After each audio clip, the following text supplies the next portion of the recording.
Yeah, make sure I hit record. Thank you. Keeper of the record button.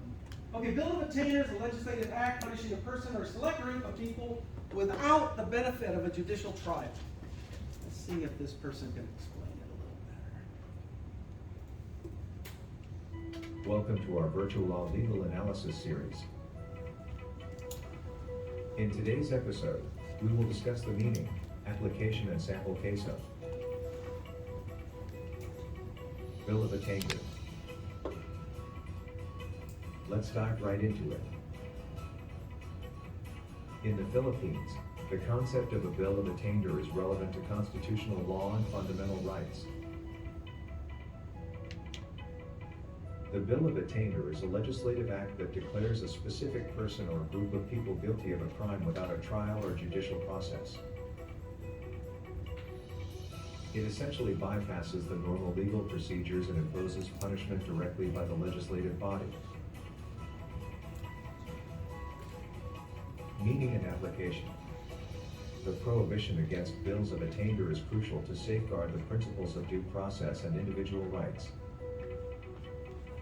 It prevents the government from arbitrarily punishing individuals or groups without affording them the opportunity to defend themselves in a court of law. The 1987 Philippine Constitution explicitly prohibits bills of attainder in Article 3, Section 22, which states, "No ex post facto law or bill of attainder shall be enacted." This constitutional provision reflects the country's commitment to upholding the rule of law and protecting the rights of its citizens. Sample case. Let us study hypothetical example to illustrate the concept of a bill of attainder.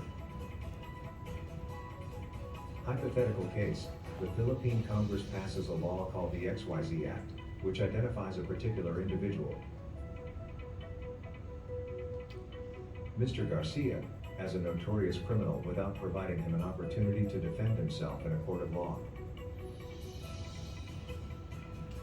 The law imposes severe penalties on Mr. Garcia, such as confiscation of his assets, imprisonment, and deprivation of certain rights.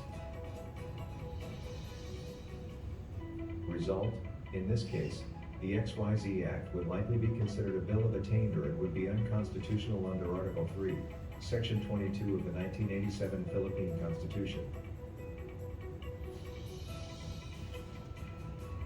The act directly targets Mr. Garcia without the benefit of due process, violating his right to a fair trial and equal protection under the law. As a result, the courts would likely strike down the XYZ Act as unconstitutional and void. It's important to note that the principle of non-retroactivity of penal laws and the presumption of innocence until proven guilty are fundamental in the Philippine legal system.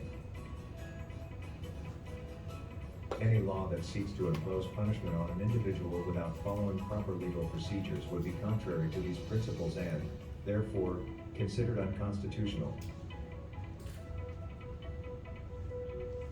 That's all for this episode. Stay tuned for more legal insight. You don't see a lot of this in the media because it's at the legislative level. And except for the IRS is the only thing I can think of where they have action over us individually. They can do whatever they want pretty much. And they do use strategies such as a bill of attainder, especially against large corporations, companies, things of that nature. But as the individual goes, they can, they usually don't. They have tax courts and other things that they'd rather rely on. Okay. The principle of legality, we talked about this. Double jeopardy. There's even a movie called Double Jeopardy. Yeah, good movie. Can't be tried for the same crime twice. Government gets one shot. Generally, double jeopardy attaches when the first witness is sworn during the trial. Guilty plea has been accepted by the trial. They're a sore loser. Okay, the prosecutor. For some reason, the jury came back not guilty. Not guilty. Now it's over. But sometimes the DA gets their feelings hurt. They'll go back, try to restructure the charges, and refile. I think they really want to prosecute this person. That's where the court steps in and says, you can't do that. It's double jeopardy. But what if it's a hung jury? It's a hung jury. There's no outcome. Can the prosecution refile and bring the case back to court? Absolutely. That is not done.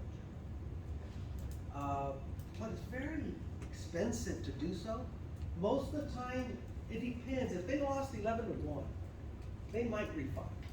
But if it was the other way around, like 2-10 against them, they got a terrible case, and most likely they're not gonna refile. So that's all it means. You cannot be tried twice for the same offense. Void for vagueness, statutes are vague. You hear this kind of language, and especially during the trial. Lack of foundation. The prosecutor hasn't established enough information to proceed with the proceedings, the criminal act. They just haven't. Their witnesses aren't credible, the evidence is lacking, whatever the case may be. In a trial, that's what they're talking about. Here, aspect of due process refers to statute defining a crime. It's unclear that a reasonable person, that person up there, average intelligence could not determine what the law purports to command or prohibit. We just don't understand that law. Remember, in the court, ignorance, right? I didn't understand it.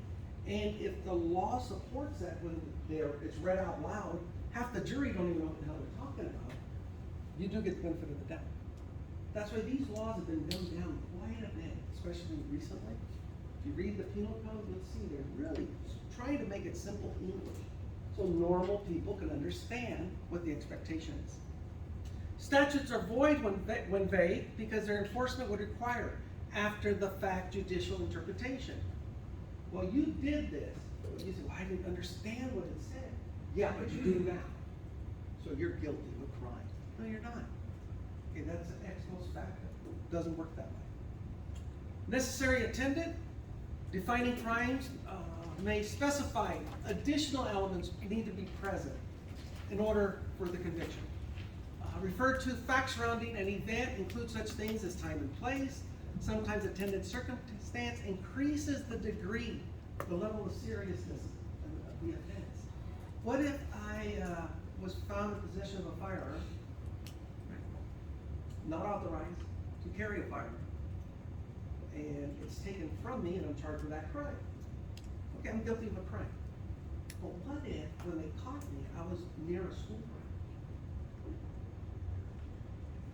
The seriousness goes up. And it should. So that's kind of what they're talking about. Depending on the circumstance. That includes time and place. Yeah. Out of curiosity, what if you were near a school ground that was potentially put a shot at by an active shooter and you took that? That's just one of those depends. How would that? Don't know. Yeah, don't know. Depends on how. Some people, I can tell you for a fact, half the people would be in support, thank God he was there, thank God he acted. The other half would be saying he should have never had a gun anyway. That's just the way it goes. Specifically how that would play out in court, toss up a coin. You just don't know. And most of this happens because of the jury, how the jury was selected. There's nothing more important in a criminal trial than that jury. That's why if I was ever charged with a crime, I don't want a jury. I'll let the judge do what's called a bench trial. I don't trust them. They couldn't even get out of jury duty. Hell no, I don't trust these people. No, I want a judge to determine my fate. Aggravating, mitigating circumstances are not elements of an offense, but will affect the outcome on the punishment. I struck somebody. My intent was to cause them harm. They fell, broke their neck. Now they're crippled from the neck down. That's aggravating circumstance, the harm that I caused. I punched them. They ended up with a fat lip, a little cut. Not as serious as somebody that had significant injury. Same act, different result. Thank goodness. Yeah. I'm curious now, what if like you punch someone and they have like a back issue and then they fall and then somehow that back issue is Good question. You're culpable. like You're a- culpable. This happens with officers actually when they're using the pepper spray.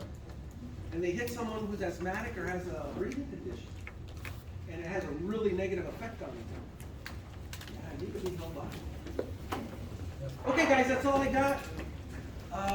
This presentation in PowerPoint is already in Canvas.